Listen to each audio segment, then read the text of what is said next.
This week on The Record, taking the stand. The FBI informant whose undercover recordings put 3 St. Louis aldermen behind bars returns to federal court as a 4th alderman goes on trial. And no one is above the law.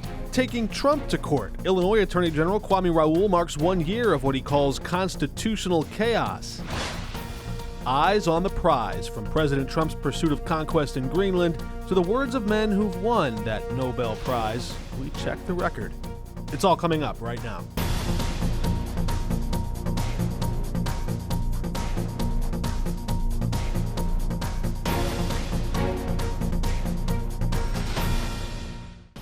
Welcome to The Record. I'm Mark Maxwell. A busy rundown this week. Let's get right to it. Our first guest is authoring ideas touching everything from taxes and transparency to schools, sports, and the limits of government power. So buckle up. We're covering a lot of ground with Missouri House Republican Jim Murphy, who joins us now in studio. Jim, good to have you with us. Thank you for having me. Let's talk taxes. You've got this bill that would tell the city of St. Louis it cannot collect earnings tax on low-income workers at or below 150% of the federal poverty level. You might say a bill like this is about helping low-income workers keep more of their paycheck. Absolutely. But if that's true, why does this relief stop at City Hall and not follow them to Jefferson City? Because the city of St. Louis is the only one that has the earnings tax. We don't. So if this is the right policy, is it also the right policy for the state? Well, it would absolutely be the right policy for the state. To have a progressive income tax? Actually, it'd be great to have a flat income tax and just eliminate any tax for low-income people. So which is it, flat or progressive? Well, it depends. Progressive is actually when you go up. This would be flat, and it would eliminate all of the lower brackets, and therefore you wouldn't have any tax. You're creating a new lower bracket with tax relief for low-income workers at the city level. But this is an earnings tax. The earnings income, call it whatever you will. The earnings tax is only done in St. Louis City and Kansas City. It's not done anywhere else in the state. So we help low-income workers by starving the cities they live in? Walk me through how that works. Actually, this is a bipartisan bill. Representative Butts also filed this bill. We did a whole series of tax hearings summer before last, and the one thing that came up over and over and over is that an earnings tax is a tax that really it promotes people not to work, because you're not rewarding them for their hard work, you're punishing them by taking more money.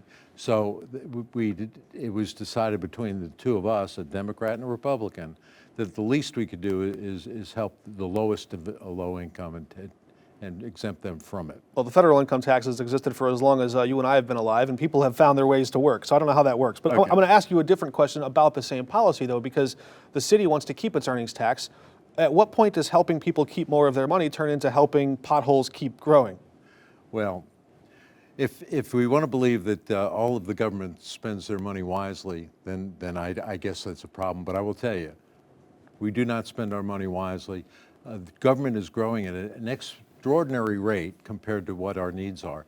In the state of Missouri, when I came in, the budget for the state of Missouri was $28 billion. Well, but you're talking about income, inflation, ago. And costs, and you're right. Today it's $54 billion. But you understand that's because wages grew, inflation grew. There is no inflation rate that matches that. St. Louis voters, though, overwhelmingly have approved the city earnings tax. Right. They're about to vote on it again this year. Absolutely. Why do you think you should have a say before the voters weigh in here? Well, actually, I probably wouldn't have a say before they voted into it, because even if we passed it, it wouldn't go into effect until January of next year. So. All right, let's shift gears a little bit to a different topic. You sponsored another bill, a lot of bills that you've got on your desk right now. You sponsored the Missouri Kratom Protection Act to add clear labels to this product.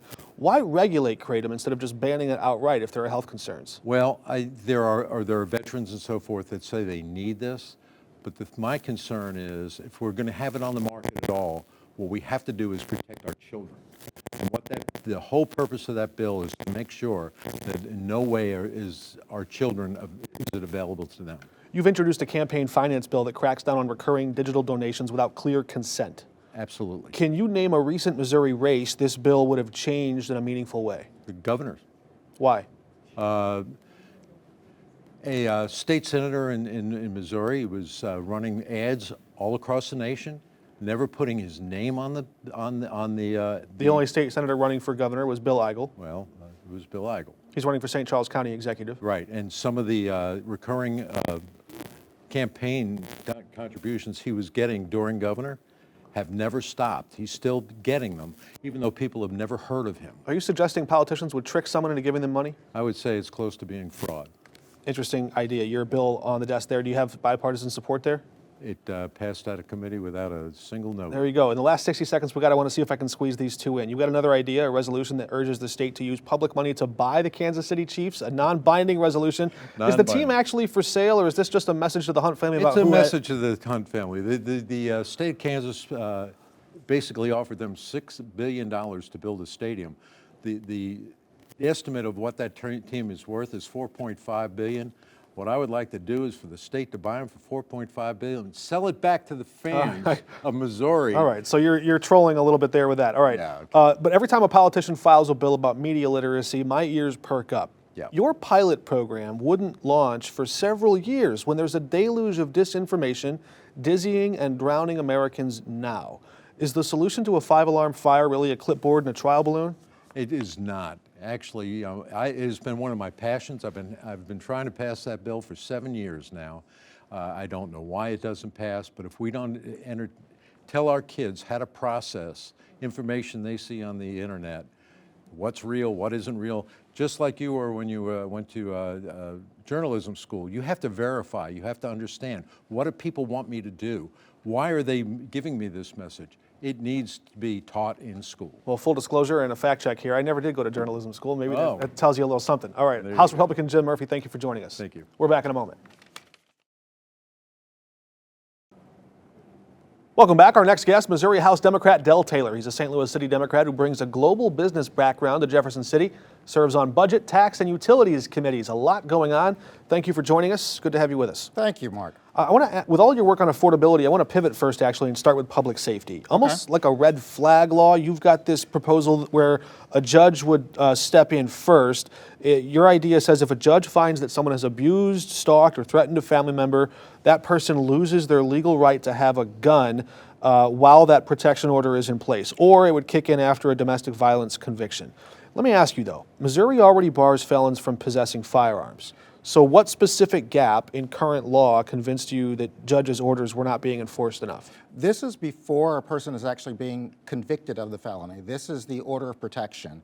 If I commit domestic violence, you know, to an elder or somebody or a child in my home, and the judge agrees that an order of protection is necessary, you still have not necessarily been convicted of a felony, but I think at that point, you should not have the right to possess a firearm. Do you feel confident saying that due process has occurred at that point? I think there is due process in that a judge has actually weighed certain amounts of the evidence and found that, yes, if an order of protection is necessary or warranted, then yes, maybe you should not also be able to possess firearms during that period of protection. You are well aware there are some advocates who espouse the support for the Second Amendment who would deride a bill like this as a gun-grabbing idea.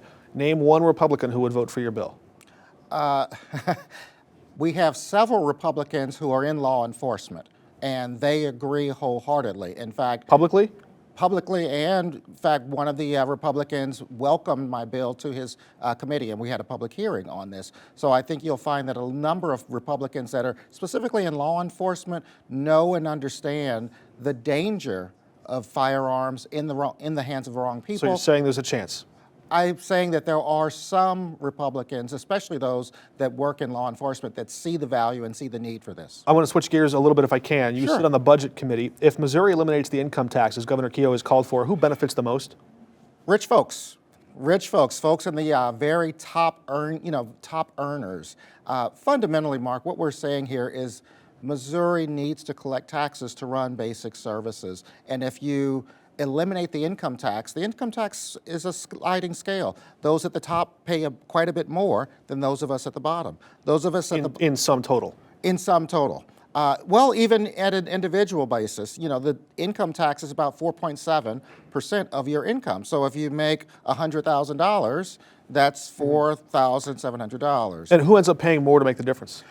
The question is, if we get rid of that income tax, then where are we going to shift that? Right now, the discussion is shifting that to sales tax, and It absolutely, middle class and lower class people will be paying a much higher percentage. If you in spend taxes. 90% of your check every 2 weeks, 90% of your check every 2 weeks would be taxed. Correct, absolutely. On the basics that we're looking at, eggs, milk, bread, necessities of life, those, we would see increases on those taxes. And my colleagues are saying we'll also be looking at taxing things like services, your haircut, your plumber's visit. Maybe lawyers' services. I don't know if they're going to tax the white-collar services as well. Exactly. You're the ranking minority member on the Utilities Committee. What's the single biggest driver pushing gas and electric bills higher right now? Honestly, inflation plays a big role in that, and gas and electric are tied to some degree to fuel. We need fuel to make electricity, or the gas itself is a fuel. So there are some inflationary factors there, but I think How does inflation affect the cost of coal goes up. If the cost of coal goes up, then the cost of making a kilowatt goes up. Yeah. So there's some component there. But the other piece, Mark, just to keep in mind, fundamentally, here in Missouri, we pay some of the lowest energy prices in the whole country. We pay the lowest energy prices in Missouri for a number of reasons. Fundamentally, the way our Public Service Commission works is the investor-owned utilities are allowed to make a profit on capital improvements. Are you going to Our expand capital nuclear? is old. Our capital is old, which means that it's been depreciated. So hence we see a lower interest rates, lower tax, lower rates. I know this is a very complex topic, but in like 10 seconds, should we expand nuclear? Yes, absolutely, absolutely. But right now what we're waiting on is the federal government to license some technologies. We've got some pilot projects that have started. They've broken ground. We're expecting to hear some results later this year from the federal government. Other countries have licensed. We'll get you back in here to ask you more about that soon. Yes. That's an interesting topic. Yes. House Democrat Del Taylor, thanks for joining us. We're back in a moment. You're welcome. The federal fraud trial of Brandon Bosley entered the hands of jurors after days of testimony, recordings, and sharply differing explanations of what happened in that case leading up to his indictment. Prosecutors say Bosley schemed to inflate a repair estimate to trigger an insurance payout and then lied to the FBI about it. Bosley says he was just set up. Closing arguments wrapped up Thursday afternoon as jurors entered deliberations. Bosley did not take the stand to testify in his own defense, but did say this outside the courthouse steps the day before. How do you feel about the case?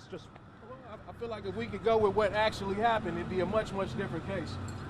They know that not only have I been entrapped, but there's a lot of stuff that they won't allow to come in, and that's real. You feel like you've been entrapped? Oh, it's more than entrapment. Way more. The judge were not pleased with those remarks, threatening a potential gag order. On Thursday morning, jurors heard from the cooperating witness at the center of the case who took the stand, Mohammed Al-Matan. He owns an auto repair shop, among other businesses, and recorded conversations for the FBI while he was talking with Brandon Bosley in an attempt to reduce his own criminal sentence. Prosecutors argue those recordings show criminal intent on Bosley's behalf. The defense says no, Al-Matan repeatedly offered to do whatever Bosley wanted and that the real leverage in this case sat with the government, not the defendant. With closing arguments finished on Thursday, jurors started then to weigh fraud versus just mere negotiation. Across state lines, this week marked 1 year under President Trump's second term. Illinois Attorney General Kwame Raoul came into office halfway through Trump's first term. This time around, his office has been going on the offense. Since January 20th, 2025, we have filed 51 lawsuits and more than 100 amicus briefs.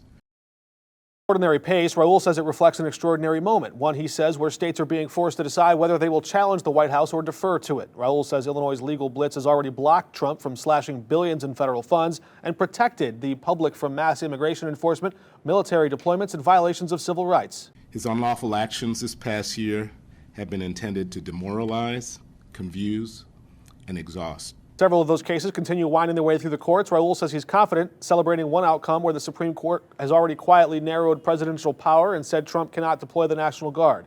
The Attorney General painting a picture of the human cost of all the conflict.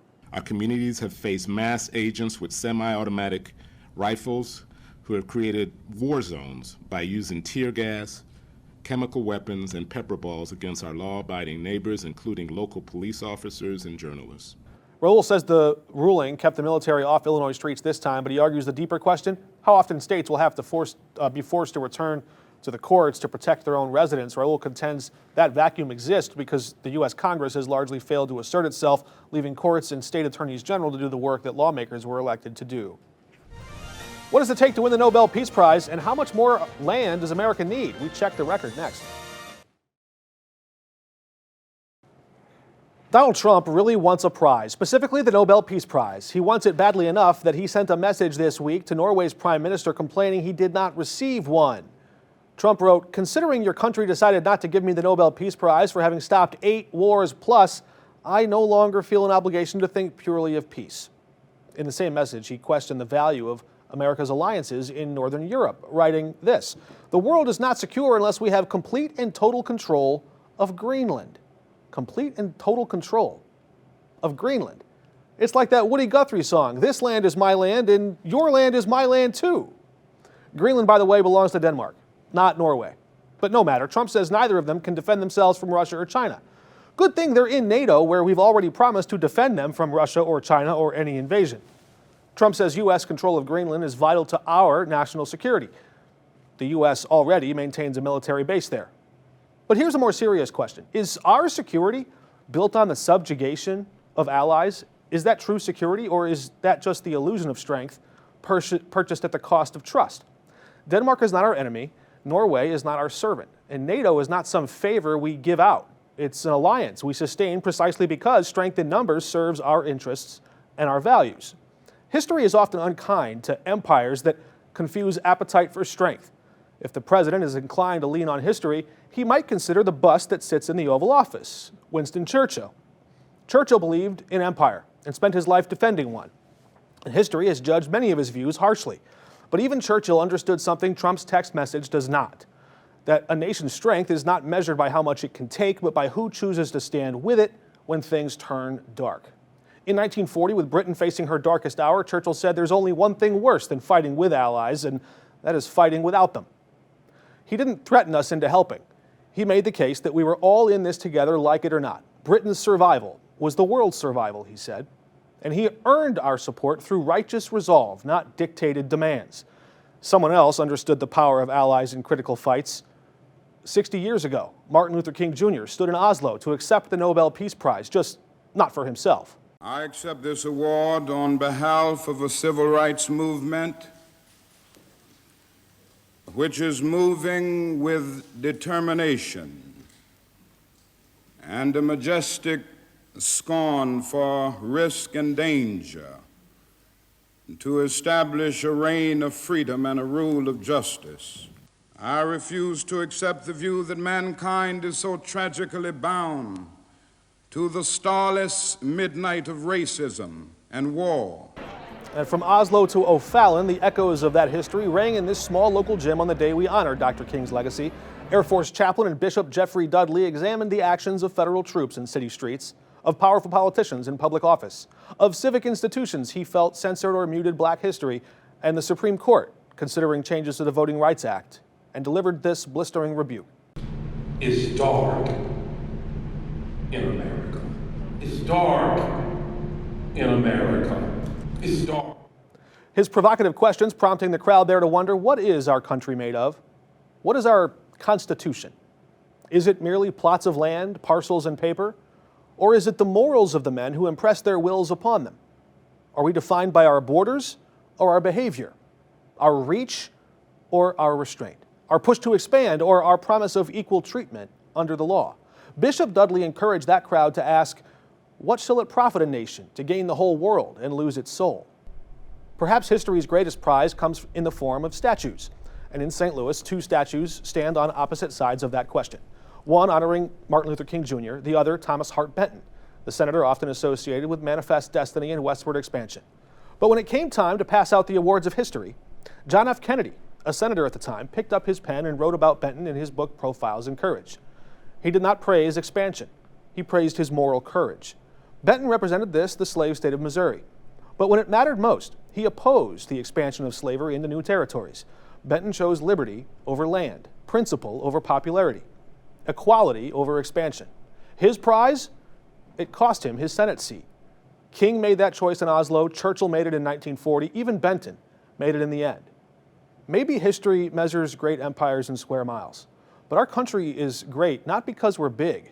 Our country is great because somewhere along the way we decided we're all created equal. That's all of our time this week. Until next time, we're off the record.